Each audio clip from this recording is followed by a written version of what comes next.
Mark, great to see you. Horses from New Zealand, Japan, Australia.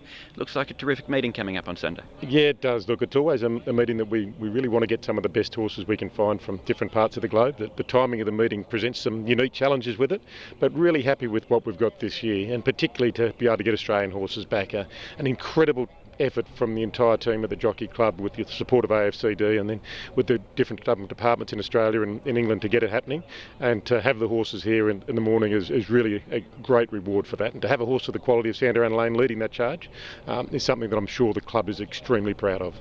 Absolutely. Of course, we saw what Chautauqua did a few years ago. Santa Ana Lane brings pretty similar sort of form. He does, yeah, and interestingly the handicappers have got him higher rated off his TJ win than they had Chautauqua, so to that, I think that in itself is a great endorsement of the horse's quality. He certainly travelled up very well. He travelled quite late. Anthony Friedman, his trainer, wanted to get him back to Victoria after the TJ and get him back into his home surroundings before he came up, and it's certainly looking at the horse and how he's arrived, he's made a very good decision with that, because he's arrived in terrific shape.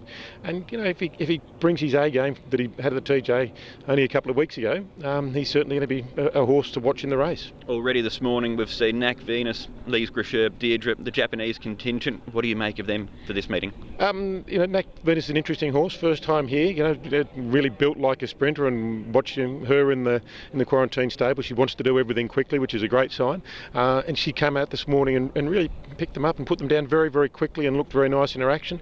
I know the team with her are very happy with the way she's travelled, the first big trip overseas, very happy with the way she's travelled. So she looks an each way sort of a hope in the sprint in a very strong race.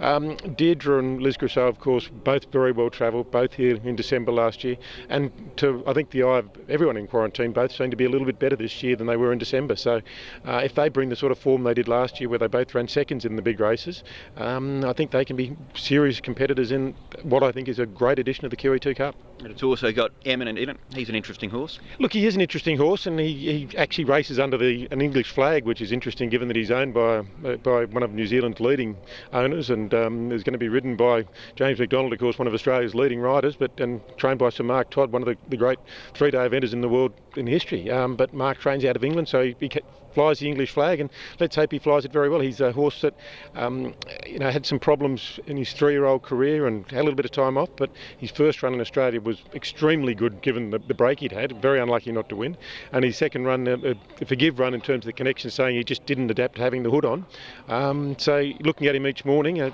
we do look at him when it's fairly dark at sort of 4 o'clock in the morning, but looking at him the way he's moving, he's a horse that adds a different level of intrigue to it, and if he runs as he did 2 starts back, he could give a few horses something to chase down.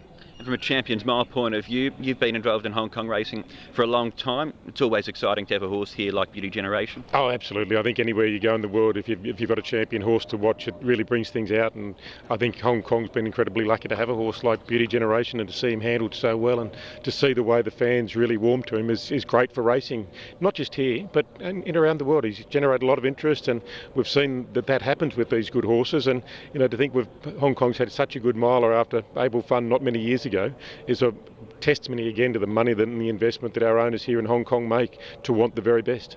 It's always a pleasure to catch up. Thanks for your time this morning, Mark, and well done to you and your team this week. Thanks, Ed. Cheers.